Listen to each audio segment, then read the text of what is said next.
tinha funcionários que tinham mais tempo de casa do que eu de vida. Era assim uma coisa assim, desafio de louco. gigantesco. Como que você vai falar qualquer coisa para esse funcionário? Ele tá aqui antes de eu nascer.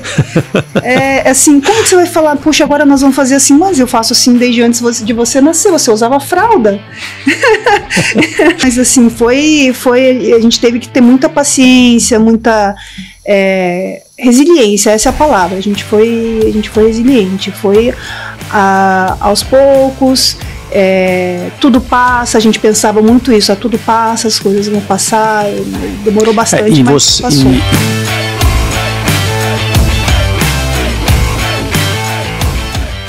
Fala fera, beleza? Bem-vindo a mais um podcast, episódio 26. E cara, mulheres à frente. Estamos em março, mês das mulheres.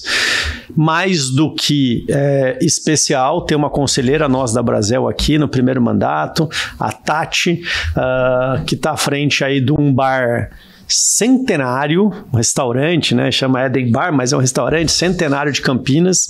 Tava me contando um pouquinho aqui dos desafios de ter transicionado. Nossa. É assim que fala, Lucas? Transicionado de carreira. E, cara, é uma bela de uma carreira, né? Você fez USP, isso. Direito na USP. Teu irmão é seu sócio, fez administração na GV. Sim. E fazem 16 anos que vocês entraram pro setor de bares e restaurantes. E eu vou começar com a pergunta que a gente tava... Cara, da onde surgiu mudar de uma carreira de direito numa faculdade bacana? Você trabalhava com M&A, com energia, direito ambiental e transacionou para comprar o Eden Bar, né? Na verdade, assim, desde os 8 anos eu trabalho em restaurante, né? Tá. Eu trabalho, assim, eu entregava comanda na porta, porque meu pai tinha restaurante na época já do vem Plano da história Collor. Da família. Isso, na época do Plano Collor, meu pai era engenheiro, perdeu tudo, emprestou dinheiro e abriu um restaurante em Campo Grande, Mato Grosso do Sul, restaurante de quilo.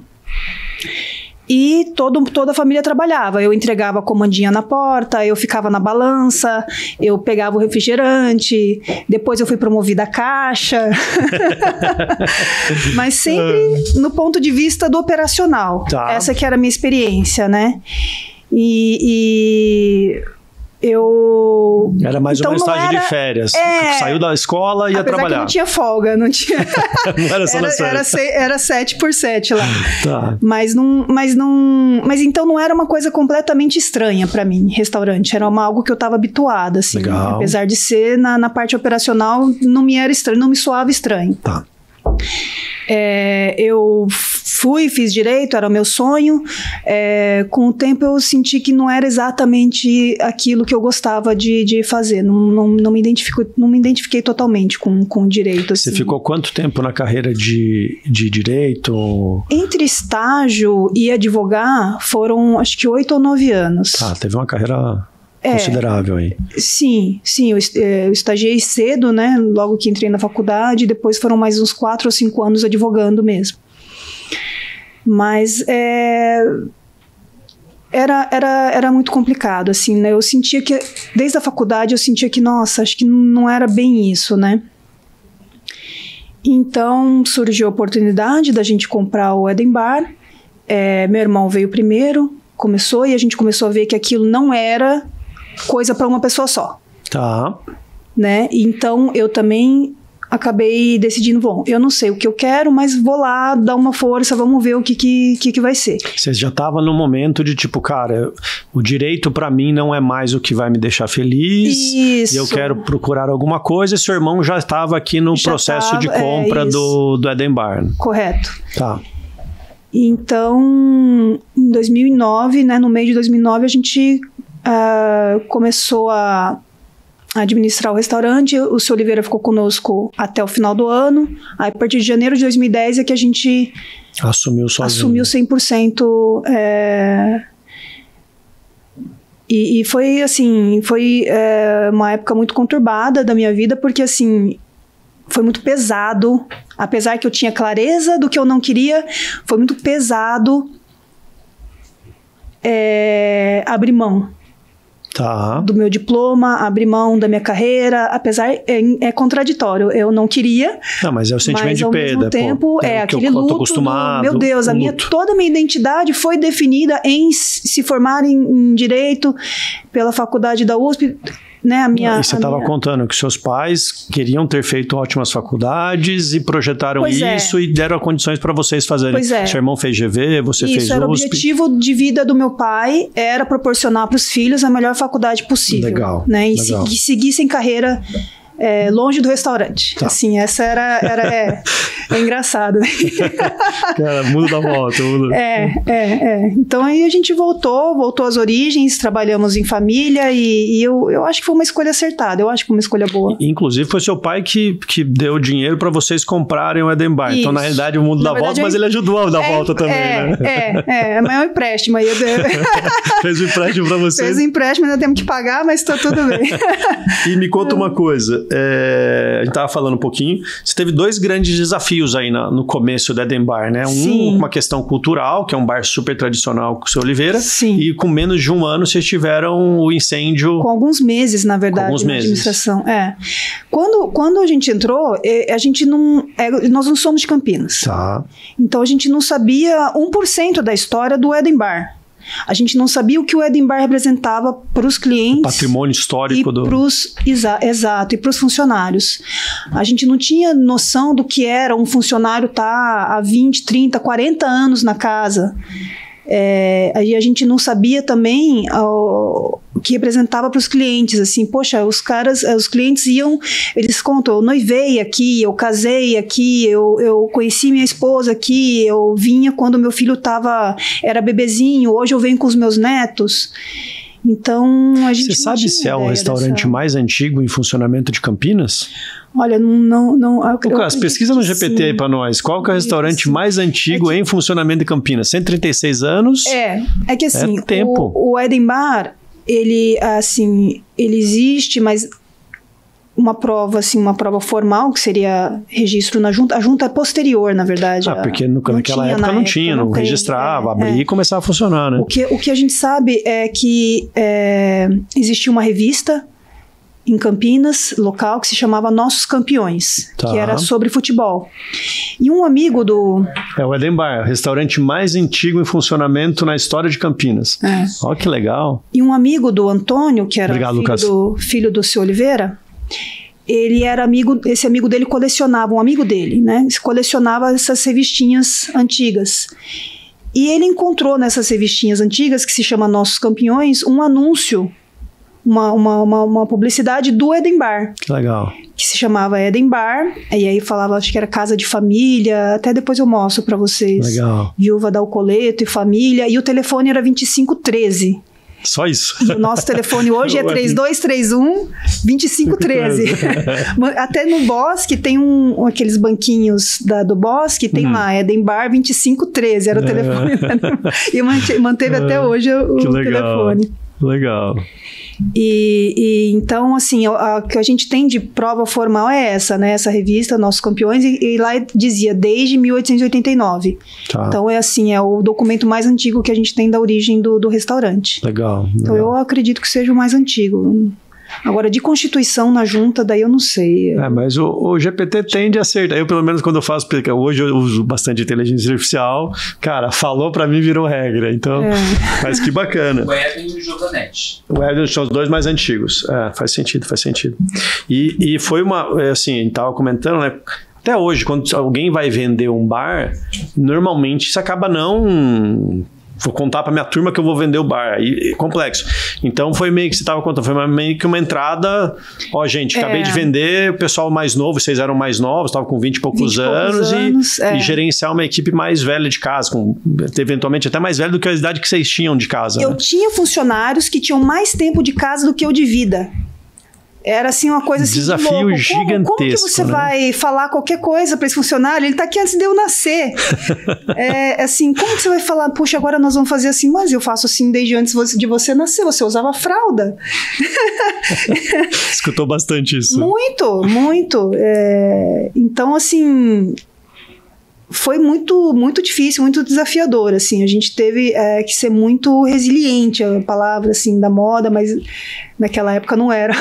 Tinha que aguentar. Nem sabia o que era, né? Mas, assim, a gente teve que ter muita paciência, muita resiliência, essa é a palavra. A gente foi resiliente, foi aos poucos, tudo passa, a gente pensava muito isso, tudo passa, as coisas vão passar, demorou bastante, passou. E vocês, porque vocês dois entraram de cabeça, né? Teu irmão estava mudando pra cá. Sim. E você estava saindo de uma carreira pra cá, então tinha que dar certo ali, né? A gente tinha uma questão lá, porque assim, o Eden Bar, ele era muito movimentado. Tá. Ele era muito cheio, era assim, um movimento muito grande. Só que ele tinha um grande problema. Ele não dava lucro quando a gente entrou, né? Então, a gente teve que, além de ter esse choque de mudança de gestão, poxa, era um dono português que estava com 70 anos, que já estava na casa há 40 anos, mudou para 2 filhos de japoneses com 20 e poucos anos, né? Além disso, ainda a gente teve que ter uma mudança, um choque de gestão, porque a casa precisava dar certo. Ou dava certo, não tinha outra escolha, né? Era a minha escolha de vida e a escolha de vida do meu irmão. Vocês tiveram que mudar processo, custo, ao mesmo tempo que, cara, abraçar uma cultura que era super enraizada. Nossa, que dificuldade. Foi muito difícil. Só que assim, a gente priorizou por cortar custos, mas não mudar receita, não mudar cardápio, não mudar... A gente escolheu cortar coisas que não iam afetar diretamente a qualidade para o cliente. Tá. Então a gente teve que, por exemplo, estacionamento. Era gratuito. E quando a gente entrou, eu me lembro muito bem que a gente pagou a conta do estacionamento, era muito mais do que a gente tinha conseguido fazer naquele mês, assim, era loucura. O estacionamento era maior que o lucro. O custo do estacionamento era maior que o lucro. Não, exato, muito maior, assim. E não sei se os portugueses, eles tinham mania de jogar muito pagamento para frente, então eu estava pagando conta de 3 meses atrás. Tá. Eles parcelavam muito, era um hábito deles, era um hábito estocar por assim, estoque, tanto que teve coisas lá que passava 2, 3 anos a gente não precisou comprar. Tá, nossa, bastante. Precisa comprar isso. Nossa, mas eu tô aqui há 3 anos, eu nunca precisei comprar, não, mas é que tinha no estoque. Então a gente teve que mudar o fluxo de pagamentos, e fiz igual Band-Aid, não, agora a partir de agora eu vou pagar com 14 dias.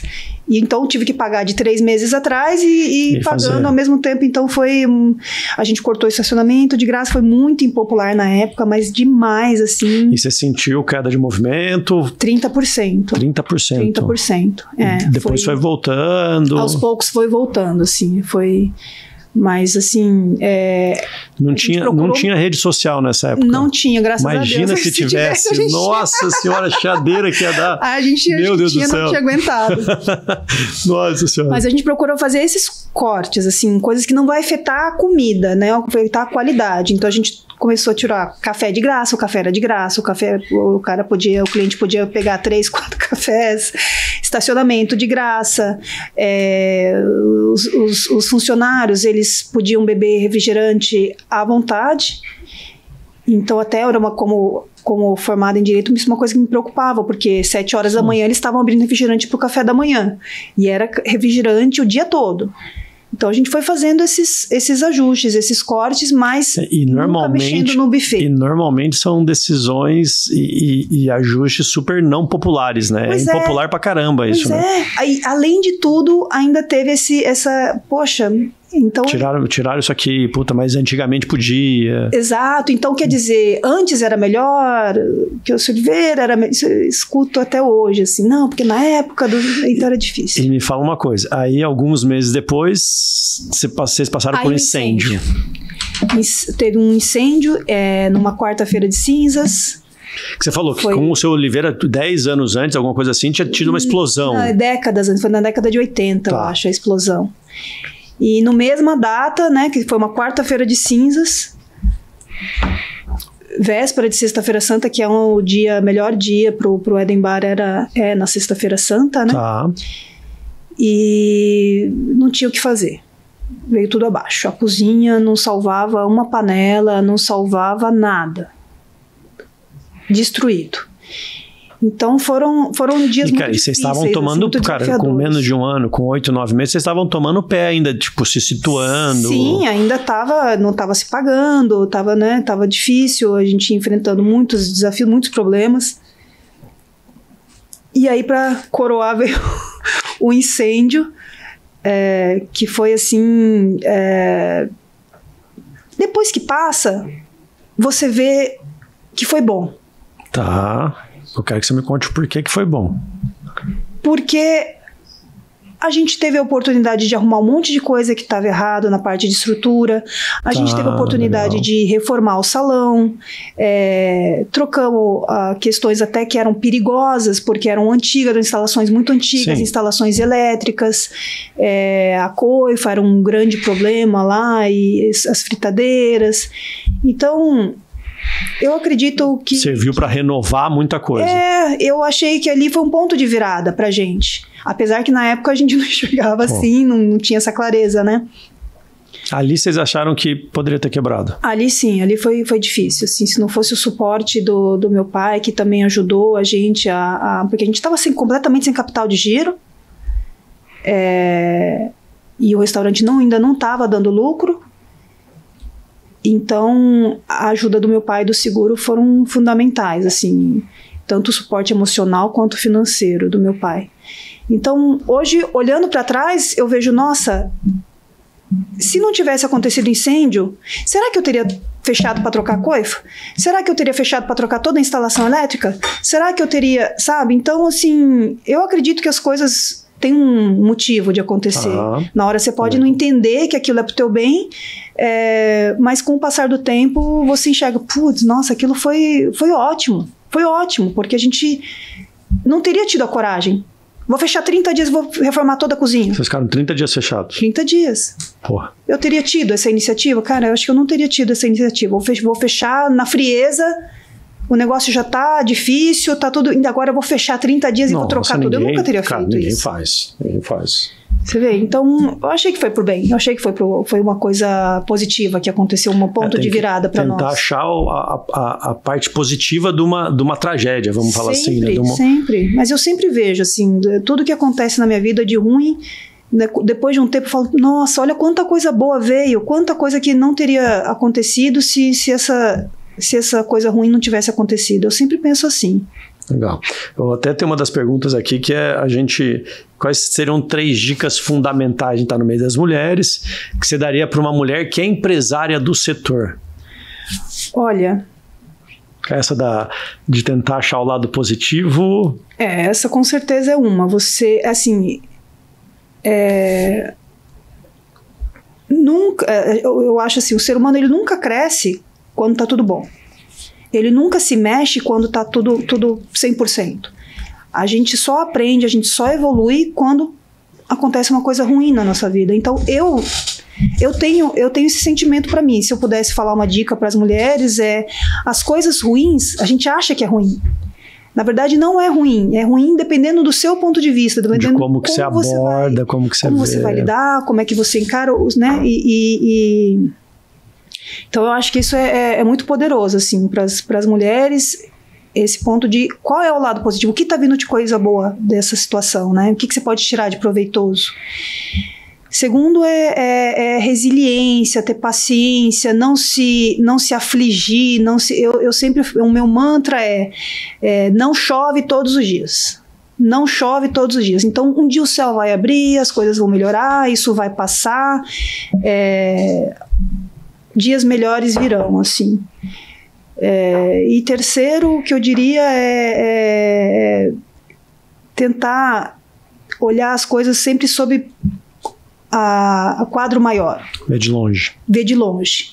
Porque acho que às vezes você fica tão assim imerso, né, na questão, imerso naquele problema, e esquece de, putz, vou dar um tempo, deixa esse problema aqui. Deixa eu distanciar, né? Deixa eu pensar em outras coisas, e aí depois você volta para aquele problema, assim. Isso eu acho que é fundamental, assim. E o legal é que os 3 pontos que você falou tem a ver com, cara, como que eu vou resolver problemas, né? Então, tipo, veja o problema, o ponto positivo que você tira dele, cara, saiba resistir, ser resiliente e olha de longe para você conseguir. Atrás e no fundo, uma batalha, né? Pra mim, a grande lição que eu tenho é ser dono de restaurante e resolver problemas. Resolver problema. E aí, hoje, então vamos advogada versus a Tati advogada de lá de trás. Sim. Versus a Tati dona de restaurante hoje. Olha, eu acho... Você voltaria para trás e faria igual ou não? Eu mudaria. Eu acho assim... Você é feliz como uma dona de restaurante? Por que eu escolhi? Eu era durona. Tá. Eu era firme. Eu era valente. Eu era inflexível. Daí eu mudei para dona de restaurante. E aí eu aprendi que isso não é bom. Não vai dar resultado. Como empreendedora, isso é muito ruim. E eu aprendi que você não pode ser durona. Claro, você tem que ser firme. Mas você tem que ser flexível. Você tem que ser resiliente. Você tem que saber esperar. Você tem que... Meu pai fala um ditado japonês, que ele fala que eu não sei falar em japonês, mas o que quer dizer é que se você é uma árvore, você é forte. Mas se o vento bate muito forte, você quebra, porque você é duro. Agora, se você é como um bambu, você é maleável. O vento bate e você vai dançando conforme, né? E você nunca quebra. Então, a diferença da Tati advogada para Tati dona de restaurante é essa, assim. Eu aprendi que na vida você tem que ser mais flexível. Seria a mensagem que você deixaria para as mulheres que estão no nosso setor? Tem que aprender a ser maleável. Eu acho que, assim, eu não sou muito a favor desse antagonismo mulheres e homens, mas eu vejo uma diferença entre mulheres e homens. Tá. Eu vejo que as mulheres, elas têm quase que instintivo, natural, até pela questão da maternidade, eu acho até porque as mulheres não podem resolver as coisas na força. A gente não consegue. Eu já... na hora do vamos ver, do confronto, a gente não consegue. A carta na manga do resolver na força, no grito, a gente não tem. Fisicamente falando, a gente não tem essa carta. Então, isso molda toda a sua personalidade, porque essa não é uma opção. Aí você tem que, de outro modo, conseguir. Exato. A tentar chegar no resultado que você quer. Então, você não vai conseguir por esse caminho, você tem que desenvolver outras habilidades. Você tem que tentar de outra forma. E 16 anos depois de estar no Eden Bar e gerenciando o Eden Bar, e aí, o que você tem de desafios hoje? Você, seu irmão, na gestão... Na cultura, porque, cara, mesmo estando há 16 anos, ainda é um bar com um legado aí, né? Um restaurante com legado, né? Sim. Pois é, eu acho que agora está acontecendo no nosso ramo uma revolução, assim, eu vejo que está acontecendo, né? Por muito tempo ficou meio estagnado, né? Sem muitas novidades. E eu vejo agora que cada vez mais a gente tem que se profissionalizar. A gente é um setor muito informal, né? Nós somos um setor muito... pouco profissionalizado. Muito pouco profissionalizado, sem processos definidos, sem regras, sem hierarquia, né? Então eu vejo que agora é um momento muito importante para todos os donos de restaurante. Todo mundo vai ter que começar a se mexer para ser um pouquinho melhor do que era antes, assim. Então, o futuro que eu vejo é isso. Todo mundo precisa olhar para dentro do seu negócio e começar a enxergar aquilo como uma empresa. E se desapegar, distanciar. Você não é a empresa, né? A empresa tem que andar sem você. E eu acho que quem não fizer isso infelizmente não vai conseguir. Vai sofrer bastante. Vai sofrer muito para conseguir se manter. E o que vocês estão fazendo de diferente nesse caminho de melhorar a profissionalização lá? Pois é. Conta algumas coisas para nós. Sabe, a gente tem mania de ficar tudo passando no boca a boca, né? Tá.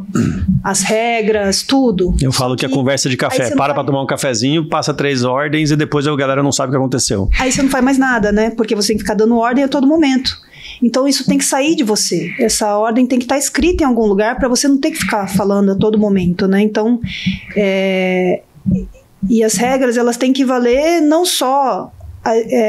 não tem que ser porque você mandou, é porque foi estabelecido, foi combinado e ali tá no papel, é o que vai valer para todo mundo, assim. Então, o que a gente tem feito, buscado fazer, é tirar as coisas que estão na nossa cabeça, que a gente já sabe de cor e salteado, e que é muito exaustivo você ficar falando várias vezes. Poxa. Né? Se você tem um funcionário, depois tem um que cobre a folga, você tem que explicar tudo de novo, aí troca, aí férias, aí atestado, e daí você tem que explicar de novo.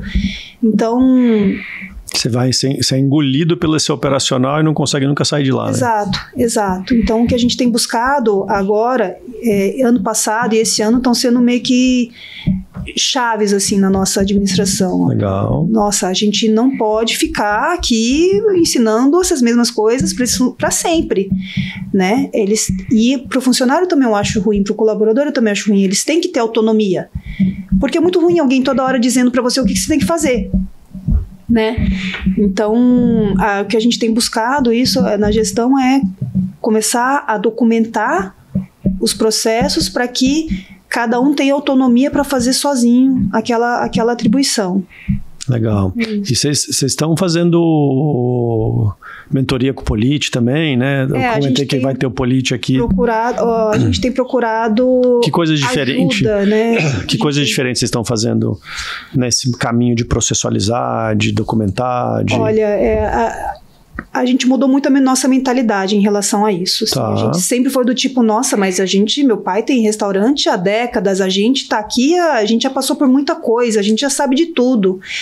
E aí teve uma mudança muito forte, assim, O que foi essa virada de chave? Comecei a abrir o meu pensamento, assim, eu e o Fernando começou a abrir a cabeça. Opa, meu pai também diz, assim, que a gente é sapo dentro de poço.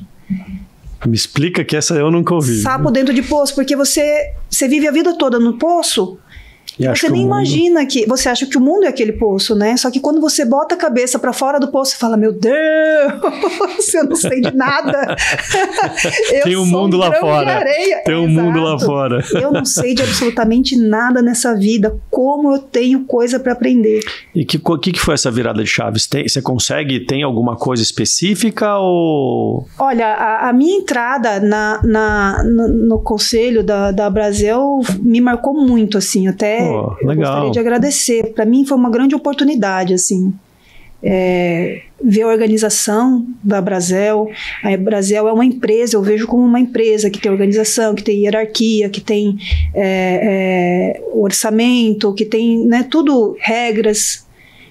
Então, e também o contato com outros conselheiros, assim, tive a oportunidade de visitar muitos restaurantes e vi, nossa, como eu tô atrás, como dá para melhorar, quanta coisa que tem para fazer, sabe? Como tudo pode ser diferente, assim.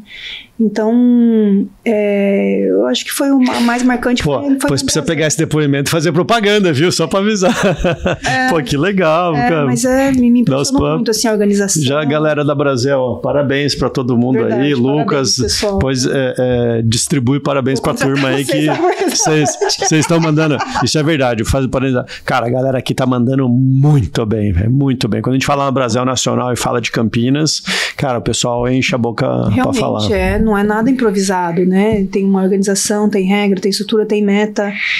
E eu acho que isso é um exemplo para os associados, assim, de como se organizar, de como você pode replicar isso no seu restaurante. Legal, né? legal. Isso me me marcou muito, assim. Bacana, bacana. Eu lembro que a gente se encontrou lá no iFood Move também, né? Sim. Super rapidão lá na entrada. Sim. Esses momentos ajudam a gente, não só tem encontro de negócio, agora vai ter de novo, a gente tá junto lá no Polite, no Food Club, né? Isso ajudando opa, peraí, tem isso aqui que eu posso melhorar, tem isso aqui que eu posso melhorar, né? E a gente vê que dá para melhorar, né? Com certeza. Eu acho que a gente não pode ser sapo dentro de poço, a gente tem que botar a cabeça para fora, se abrir, entender que o jeito que a gente faz não é o único jeito de fazer, né? E muitas pessoas já passaram por aquilo, já conseguiram superar, e às vezes você já passou por alguma coisa, conseguiu superar.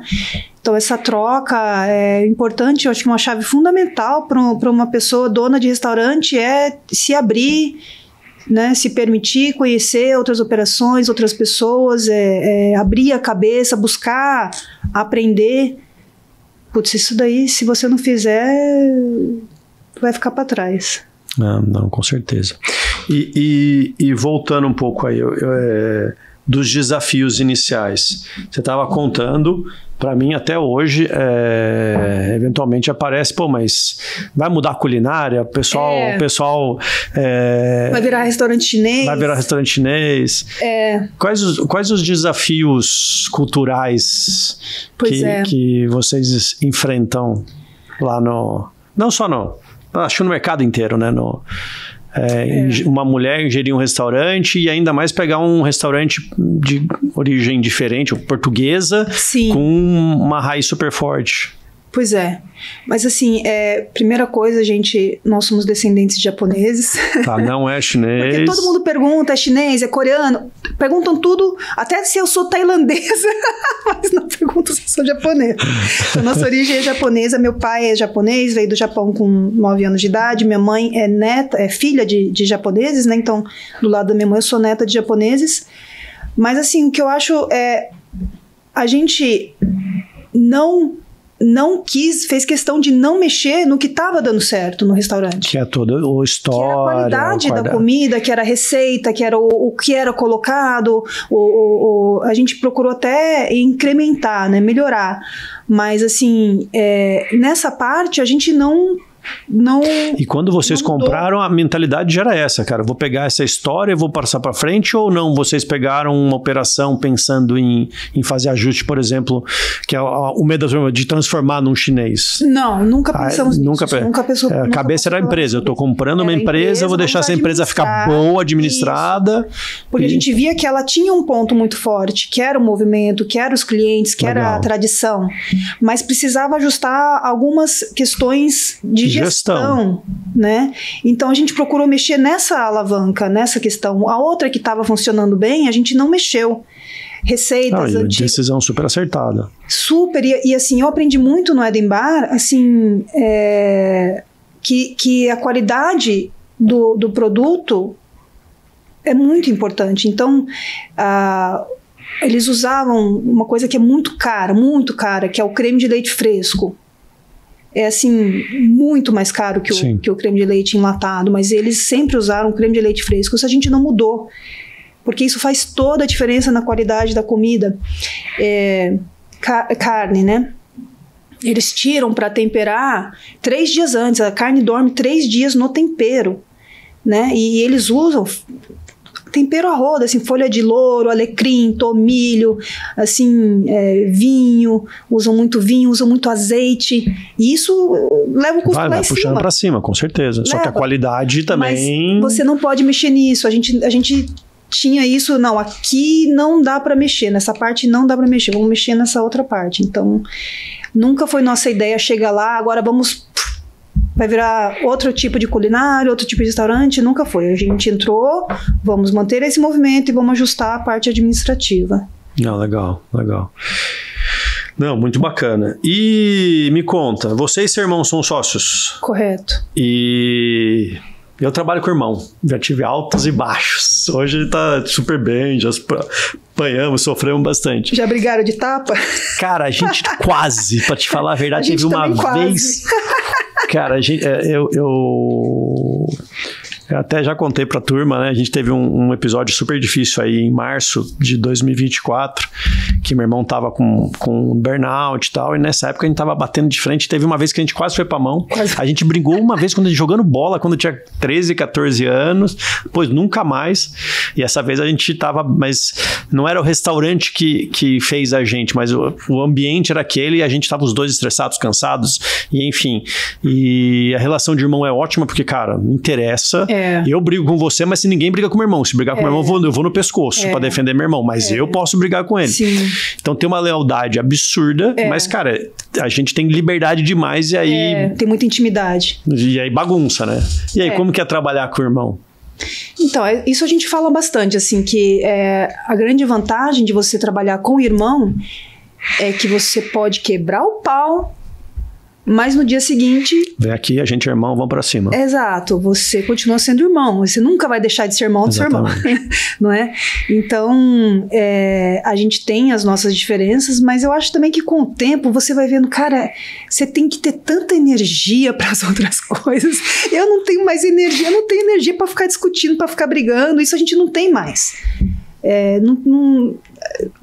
Às vezes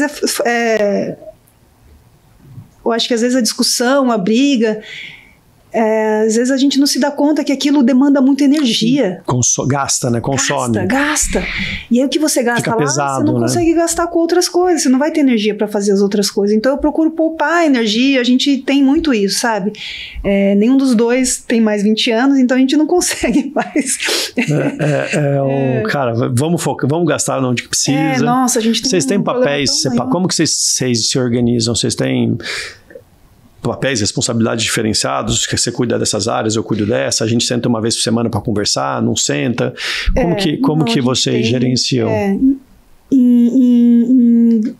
A gente tem funções bem distintas. O Fernando cuida da parte de manutenção, que é em restaurante, pelo amor de Deus.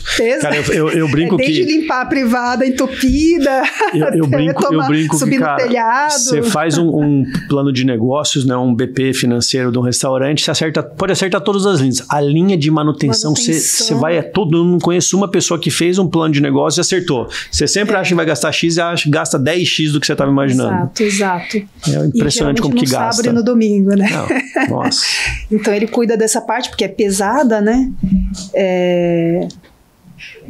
Às vezes tem que subir no telhado, tem que descer no porão, tem que... É o que você falou, no sábado que quebra a impressora, que dá pau não sei o quê, que a caixa de água acaba a água e não sei o quê. A parte de informática, de TI, tudo ele faz, ele é bem entendido nessa parte, a parte assim de sistemas, atrás, então ele cuida dessa parte. Eu cuido mais assim de ter aquele contato com o cliente, do operacional, cuido das operações, de como é que vai organizar cada setor, como é que vai ser, quem vai ficar em qual lugar, quem que é adequado para qual lugar. Faço mais ali o corpo a corpo com os funcionários. Vocês estão com quantos funcionários? Acho que 35, não sei o número exato, mas em torno disso. Mas variando próximo de 30 e poucos. Isso. Então eu cuido mais da parte operacional, assim, do dia a dia, como é que vai desenvolver, como é que vai estruturar, lidar com a equipe, quem que vai trabalhar onde, quem que vai fazer o quê, faço as entrevistas, contratações.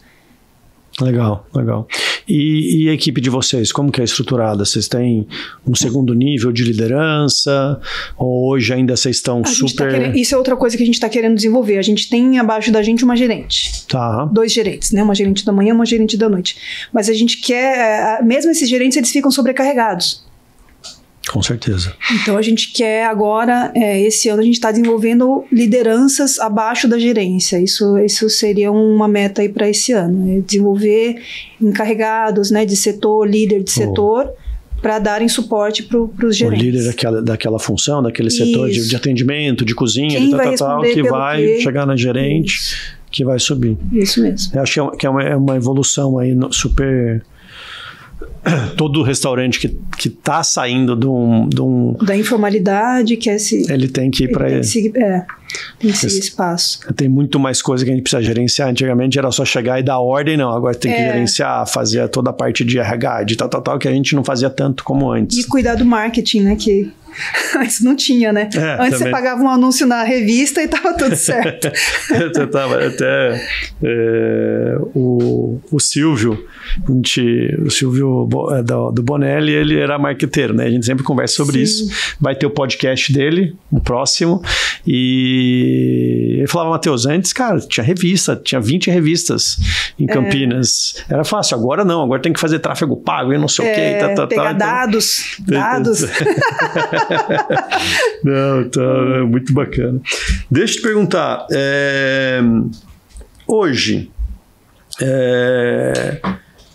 a gente está no mês de março, então a pauta a galera monta a pauta para mim, depois eu vou me encaixando aqui. Então tem 2 caminhos que a gente vai fazer, um que é bem legal de palavras e vivências e futuros e inspirações. Então, você hoje tem uma posição de liderança, tanto na Brasel quanto no teu restaurante, de uma empresa familiar, e o que você vê de oportunidade, de tendência? Eu também não sou muito eu não gosto muito do antagonismo homem e mulher, então eu vou falar, cara, para líderes do setor, não importa se é homem, se é mulher, o que seja, o que você vê de oportunidades, de tendências para esses líderes? Acho que o que está muito forte no momento, que eu acho que as pessoas têm que olhar com outros olhos, é o delivery, é a entrega. Isso veio para ficar e está escalonando, está cada vez crescendo mais, né? Então, quem não faz, eu acho que deveria pelo menos considerar a possibilidade, né? Hoje vocês estão como nisso? Vocês vêm do histórico que fazia, do histórico que fazia, que nem, sei lá, por exemplo, no Benedito. Cara, a gente faz, mas tá lá de canto. Quando aparece alguém pedindo, e faz um tempo que a gente tá começando a mudar isso lá no Benedito também. Em várias oportunidades a gente quase desistiu, sempre teve. Desde que a gente entrou. Sempre teve, mas sempre foi uma coisa assim, tá lá. Escanteio. De escanteio.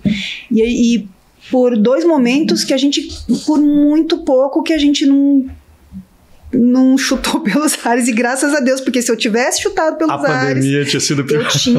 Eu não sei se eu estava viva depois da pandemia, porque o que me salvou na pandemia... Foi o delivery. Foi a Brasel e o delivery. Porque aquelas mais uma chamada, o que salvou na pandemia foi a Brasel e o delivery. Foram dois pilares muito, muito importantes. Na época da pandemia foi... a Brasel e aquelas negociações todas, né? Vamos fazer um parênteses antes da gente voltar no delivery. E aí, como que foi tocar um restaurante na pandemia? Nossa, eu achei que ia quebrar. Eu achei que a gente vamos fechar, estancar a sangria desatada agora, porque um restaurante... Ele tem um custo fixo muito alto. Não, e vocês com funcionários de 40 anos de casa, vocês fecharam na pandemia, isso é uma loucura. Foi uma loucura. O nosso aluguel é muito alto, o nosso custo fixo ali é altíssimo, né? Então era uma sangria desatada, né? E conseguiu negociar aluguel, parar de pagar? Puta, graças a Deus. De repente, aquela máquina toda sendo movimentada e você corta o suprimento, você pensa, nossa, eu não vou durar muito tempo, né? E todo mundo achava que ia durar um mês e... Todo mundo ia também. Passar, né? Então, à medida que foi passando o tempo e não voltava, a gente realmente achou que era melhor. A gente fez contas, quanto custa para fechar? E quanto tempo que esse fechar vai segurar a gente por mais quanto tempo? Porque não era só fechar, né? Eu preciso pagar, fechar, e depois eu ver o que vai sobrar para minha família ficar sustentando. Para minha família sobreviver depois, né? Sim. A gente tava assim, porque você não pode queimar tudo que você tem, porque senão depois você tá falido, né? Como é que você vai fazer? Então a gente fez as contas, quanto custa para fechar agora, e se eu usar esse dinheiro para continuar mantendo, quanto tempo mais eu vou durar?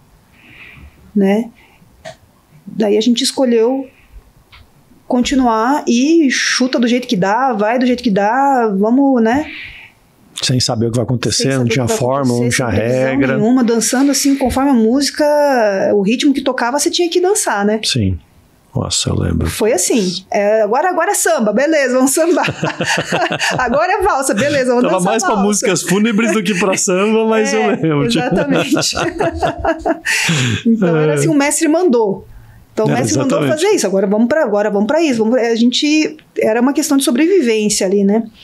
E o delivery, assim, foi fundamental nessa época, e graças a Deus que a gente escolheu manter, assim. Tá. Então hoje, cada vez mais o delivery está adquirindo um papel cada vez mais importante, assim, pra gente, né? O que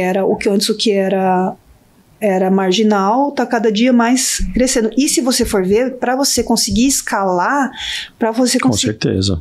No seu salão, você tem um número de lugares. E você tem o cliente tem que ir até a sua casa. Ele tem que você pode ter, sei lá, você pode ter um restaurante e meio no seu restaurante. Exato. 2 restaurantes no seu restaurante, dependendo. Exato. Então eu acho que a tendência, assim, muito importante para as pessoas é essa. E segundo, é buscar profissionalizar. Não importa se você tem 5 funcionários, se você tem 100 funcionários, tem que documentar, tem que estar tudo por escrito, tem que estar tudo... quem é responsável pelo quê. Papéis, responsabilidades, processos, regras. Você fala de profissionalizar, você tem procurado consultorias também, né? Tenho bastante. Você está com com o Diego? O Diego veio fazer o podcast pra gente. Com o Lucas, agora eu tô com o Diego. O Diego é um para quem não sabe, né? Ele tem uma empresa que faz assessoria, ajuda empresas de bares e restaurantes a fazer delivery, a melhorar seus deliveries e tal. Ele veio aqui... Quando foi o podcast, Lucas? Foi fevereiro, né? No começo de fevereiro. Então, se você quiser saber mais algumas dicas de como cuidar do seu delivery, que nem a Tati está fazendo na raça com ele lá dentro, assistam ao nosso podcast. Então, quando você fala profissionalizar, você está trazendo ajuda para dentro. Sim, você está... que eu sei fazer, eu faço. Que eu não sei fazer, eu vou atrás de alguém que vem me ajudar, ou no encontro de negócio, ou até trazendo consultoria para dentro de casa. Exato. Isso eu acho... E muitas vezes a consultoria é cara. E pode ser que a pessoa não tenha, naquele momento, aquele valor para dispor. Mas eu acho que tem tanta coisa na internet, tanta coisa que ela pode... né, por onde começar, depois quando ela atingir um patamar, daí ela consegue buscar uma ajuda, pagar uma consultoria, mas a falta de dinheiro hoje não é mais não é mais desculpa, né? Não, você vai lá, assiste um podcast da Brasel, pega uma dica, coloca no ar. Às vezes você pega uma dica ali num encontro de negócios, ou uma dica que alguém te deu, alguma pessoa... Então aquilo... pode desencadear um monte de coisa no seu restaurante. Então não importa, isso eu penso muito assim, não importa o seu tamanho, não importa o seu faturamento, não importa quantos funcionários você tenha. O que importa é você estar sempre cada vez mais querendo melhorar. Puxando as coisas, indo atrás. Não, legal, bacana. Deixa eu perguntar uma coisa para você. Palavras e vivências. A galera, eu adoro a galera cria essas coisas para mim. Sempre eu adoro também. Sempre tem um finalzinho aqui e eu sempre venho assim, tipo, cara, o último podcast foi tal dinâmica, eu venho com a cabeça da dinâmica anterior. Aí eu pego a dinâmica nova, né? Eles mandam sempre no mesmo dia para mim. Mas isso aqui é tranquilo. Então são 3 palavras, 3 vivências. Eu vou te falar 3 palavras estão relacionadas à trajetória do Eden Bar, e para cada palavra você vai falar uma lembrança, ou contar uma experiência, ou uma emoção, uma experiência marcante que aconteceu. Tá. Então... Vamos lá. Eu vou deixar, eu vou mudar de ordem aqui, mas eu gostei da ordem que eles colocaram. Então a palavra é conquista. Conquista. Cara, conquista. Quando eu entrei no Eden Bar, eu sentia que eu precisava conquistar o restaurante. Ele era meu, mas não era meu de fato. Ele era meu de direito, mas ele não era meu de fato. Você tinha quantos funcionários naquela época? 57. Você tinha 57 funcionários há 16 anos atrás. Isso. Hoje, provavelmente, você está maior do que você era e tem 35. Né? Tinha muita gente sem fazer nada. Isso é gestão, galera. Isso é gestão. Então, você tinha que conquistar o restaurante. Eu não adiantava ser meu no papel. Tinha que ser meu de fato. Eu pensava muito, eu preciso tomar posse no restaurante, preciso tomar posse. Então, para isso eu precisava trazer as pessoas para o meu lado, os funcionários e os clientes. Isso foi muito forte, assim. E você conquistou isso ou é uma conquista eterna? Cara, eu diminuiu muito o percentual do que eu precisava conquistar. Eu acho que conquistar 100% é difícil. Até hoje eu escuto muita comparação. Até hoje eu escuto, assim. Mas eu acho que é eterno, mas eu acho que tá um percentual baixo que dá pra tá ok. Boa. Cliente. Eu acho que é também essa questão do conquistar. Eu precisei conquistar o meu espaço, conquistar o cliente. Hoje tenho clientes que eu adoro. Eu gosto de ficar lá no salão para bater um papo, para, sabe, fazer uma piada e conversar e ver como é que tá. Então, vira um relacionamento pessoal, vira um momento prazeroso no seu dia, que você não pensa em mais nada. Você pensa em ir ali, bater um papo, ficar conversando, ver como é que tá. Legal. E a última aqui, que foi o que eu vou deixar pro final, que é boa. Força. Força, eu aprendi pra mim que força não é bom e com muita força, assim, não é bom, assim, tudo que vai forte, volta forte. Tá. Então, assim, eu enxergo que a sua força tá em saber e recuar, dosar. Então eu tenho um pouco de medo da palavra força, porque eu acho que tudo que vai forte, volta forte. Então a gente tem sempre que tentar a coluna do meio, assim. Legal. Não, muito bacana, muito legal. Deixa eu ver se eu esqueci alguma coisa. A gente está já nos momentos finais aí. Dicas que você dá pro dono de bar e restaurante, que a gente já falou, a melhor dica que ela deu foi a Brasel. Então, mais profissionalização. Meu irmão que fala, eu tava conversando esses dias, cara, quando vem algum amigo perguntar, eu vou virar dono de bar, tô pensando em abrir um bar e não sei o que, meu irmão fala, cara, não vá. É igual andar de bicicleta, ninguém sabe. Até subir e tomar os tombos, ninguém sabe como é que é. Só que olhando, nossa, super legal. Super legal, né? Vai cair, vai ralar o joelho, etc. E hoje você se considera, pensando aí, aquela pergunta que eu fiz da Tati advogada para a Tati dona de restaurante. Cara, hoje, você se considera uma feliz dona de restaurante ou não? E por quê? Essa pergunta Eu nunca fiz essa pergunta, mas eu gostei dessa, porque, cara, a gente sempre tá só batalha, problema, dor de cabeça. Você tá querendo tirar o nariz da... sempre afogando você não tem nem tempo de pensar, né? Mas eu acho, assim, que ser dono de restaurante faz a pessoa evoluir muito, assim, pessoalmente. Legal. Porque você não pode impor tudo, fazer tudo, né, ser muito autoritário, você não pode querer mandar em tudo, porque a gente acha que a gente é dono, a gente manda e acontece. E na verdade a gente mais obedece do que manda. Né? Então, eu acho que é um aprendizado muito grande que eu não teria se eu fosse... Uma carreira mais no escritório, essas coisas. Exato, se eu continuasse naquela carreira, eu nunca enxergaria as coisas, a vida, a família, tudo, os amigos. Eu não teria o mesmo grau de consciência das coisas, né? Porque a gente tem que, como dono de restaurante, a gente tem que ser meio que psicólogo, né? Sim, contato com todo tipo de gente, de pessoas. Com cliente, com funcionário, então você aprende a ser esponja, a absorver, né? Então, nesse ponto, eu acho que eu sou feliz, eu acho que valeu muito a pena, assim. E eu gosto também de poder, por exemplo, ter mais autonomia em relação ao meu horário, né? Se eu fosse advogada, eu tinha que estar lá no escritório, eu não ia poder pegar meus filhos, levar meus filhos nos eventos, colocar eles para dormir diariamente, participar do dia a dia, né? Então eu achei que foi hoje você conseguiu um bom equilíbrio, acho que família, empresa. Acho que sim. Acho que nesse ponto foi bem acertada. Legal. Escolha. Bacana. Não me arrependo, não. Espero muito mais 100 e tantos anos de Ademar. Que venham mais 100 anos. Que venham mais 100 anos, né? Cara, o restaurante mais antigo em funcionamento de Campinas, que há 16 anos está na mão do Fernando e da Tati, que é um prazer tê-los aqui no conselho. Legal. Cara, super legal. A Tati veio nessa gestão aí, começou em maio de 24, né?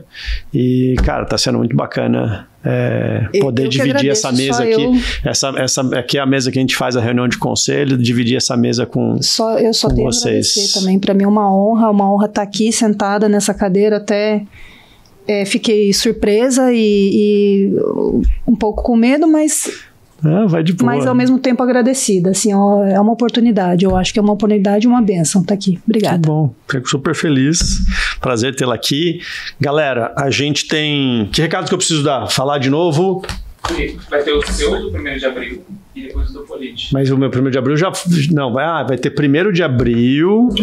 É verdade. Então, galera, dia 1º de abril tem encontro de negócios. Eu vou estar palestrando para vocês. Vou contar um pouquinho aí sobre inteligência artificial, como a gente está fazendo recrutamento, seleção, como que eu estou fazendo atendimento de clientes com inteligência artificial, cara, toda a parte de gestão de dados, Tati, de, cara, conexão entre os indicadores do negócio e como que a gente traz isso para um processo de gestão mais profissionalizado. Acho que nunca termina isso, cada hora você tem que ir melhorando e a busca dessa melhoria é super importante. Então, dia 1º eu vou estar aí no encontro de negócios, batendo um papo com vocês, vão ter dinâmicas novas que a gente vai fazer nesse encontro de negócios, então vai ser bem bacana. E no dia 29 de abril, Marcelo Polite vai estar aqui de novo. A gente vai gravar podcast com ele e vamos fazer encontro de negócios. Então vai ser espetacular. Tati, muito obrigado. Quer passar uma mensagem para a turma? Eu que agradeço. Então, maravilha. Só tenho a agradecer. Obrigada. Espero que eu tenha conseguido aí, de alguma forma, contribuir. Cada jornada é única, né? Mas eu sempre acho que a gente conversar, a gente dividir é bom para quem fala, e eu também acho bom para quem escuta, né? Cada um tem a sua individualidade, tem a sua trilha, mas eu sempre acho que é válido a gente ter essa troca de experiências. Legal. E então, aproveite esses momentos, aproveite o podcast, baixe no Spotify, coloca no fone de ouvido na academia, e a hora que você chegar para trabalhar às 8 horas depois de ter feito a academia, já chega com um monte de ideia boa, com um monte de coisa para ajustar no teu bar, no teu restaurante, e é para isso que a gente está aqui. Tati, muito obrigado. Obrigada. Galera, bora voar e até a próxima.